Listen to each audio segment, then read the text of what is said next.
Bismillahirrahmanirrahim. Oh, soleh gitu. Rio soleh gitu. Halo guys, kembali lagi bersama kita di channel Rio Barabere yang senantiasa berusaha menghibur kalian pastinya. Nah, jadi pada kesempatan kali ini saya akan berusaha menyajikan series fenomenal ya. Semua orang pasti tahu sama salah satu anime ini karena anime ini diciptakan pada tahun 1997 dan masih berlangsung hingga sekarang. Tepuk tangan dulu untuk series One Piece yang telah dikemas dalam bentuk live action tentunya, yang tentu bertujuan untuk lebih memanjakan mata kita di setiap keseruannya. Biasanya kalau film atau anime dibuatkan live action, hasilnya itu kurang memuaskan untuk para pecinta karya tersebut itu.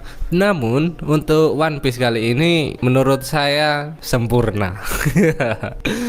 Oke, tentu saya tak mau menggambarkan bagaimana jalan alur ceritanya karena film ini tentu saja sudah lama menemani masa kecil kita dan semoga saja saya tidak gagal membawakannya, ya kan. Jadi bagaimana kisah keseruan lengkap One Piece versi live action ini? Baiklah, tanpa banyak basa-basi lagi, mari kita simak bersama-sama. And check this out. Ini dunia yang sangat istimewa, penuh misteri, mara bahaya, di hamparan pulau di laut yang luas, dan inilah dunia bajak laut. 22 tahun yang lalu, pusat pemerintahan di wilayah Logwe Town mengklaim bahwa bajak laut telah menjadi hama yang mengancam lautan dan para marinir terus berusaha keras untuk melindungi para warga dan para warga. Hari ini mereka meraih kesuksesan besar dengan penangkapan Gold Roger atau yang lebih dikenal sebagai sang raja bajak laut, sehingga Laksamana Garp menegaskan bahwa sudah dapat dipastikan kekejamannya akan segera selesai pada hari ini. Sebelum itu, para rakyat yang tengah menyaksikan jalannya pengeksekusian ini pun menanyakan di mana semua harta jarahan yang tersimpan, sehingga Gold Roger menegaskan bahwa semua yang ia miliki tersebar luas dan mereka dapat menemukannya di lautan lepas. Dan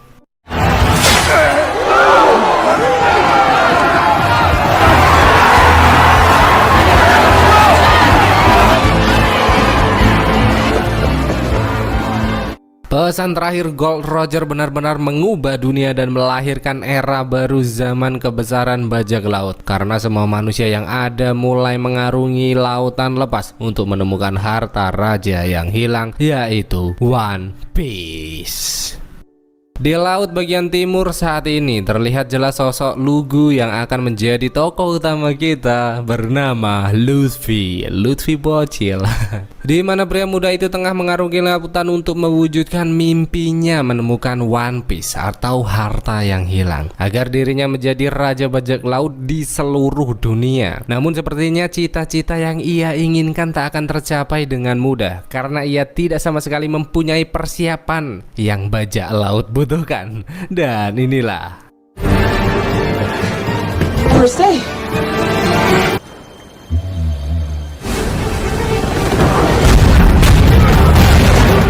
siapa sangka kejadian itu membuatnya terombang-ambing di lautan lepas dan terjebak dalam perompakan bajak laut yang dipimpin oleh Alvida, seorang buronan negara yang dihargai 5 juta beli hidup atau mati, yang setara dengan 7.000 mangkuk sebelah saat ini. Alvida pun memimpin perampakan dengan gagah berani dan berhasil membuat targetnya lemah tak berdaya di sana.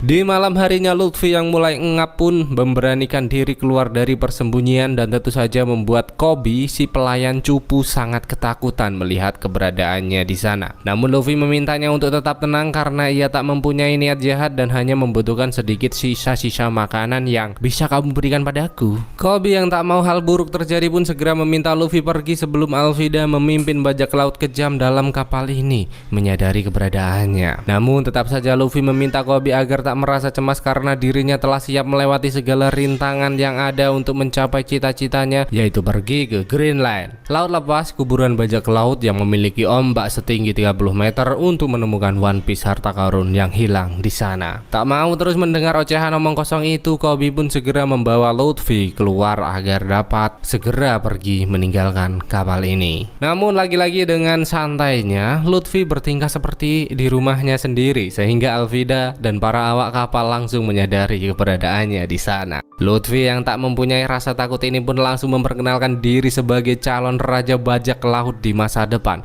yang tentu saja hal itu membuat Alvida sangat marah karena dunia harus tahu bahwa dirinya lah sang raja kekejaman. Maka dari itu Alvida pun langsung memulai serangan, sehingga kita benar-benar tahu bahwa Luffy bertingkah seperti ini tidak tanpa bekal, karena ternyata ia mempunyai kemampuan yang luar biasa dan mampu mengalahkan Alvida dengan mudah di sana.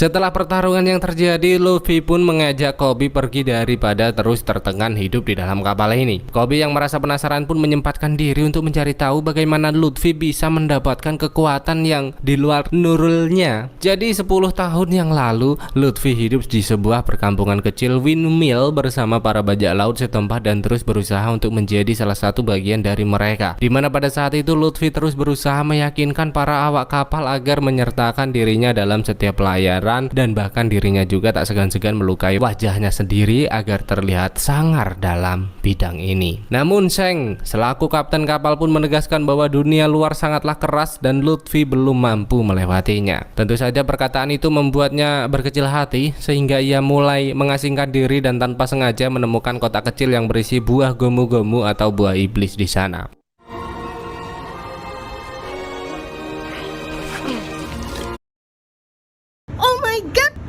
Dapat limit 50 juta dong. Aku juga berhasil ajuin pinjaman. Bener-bener mantep sih. Nutella. Mulailah hari bersama dengan kebahagiaan dan kreativitas. Sedangkan di sisi luar, para perompak jahat juga kembali datang mengganggu dan Shanks selaku kapten hanya berdiam diri tanpa melakukan perlawanan.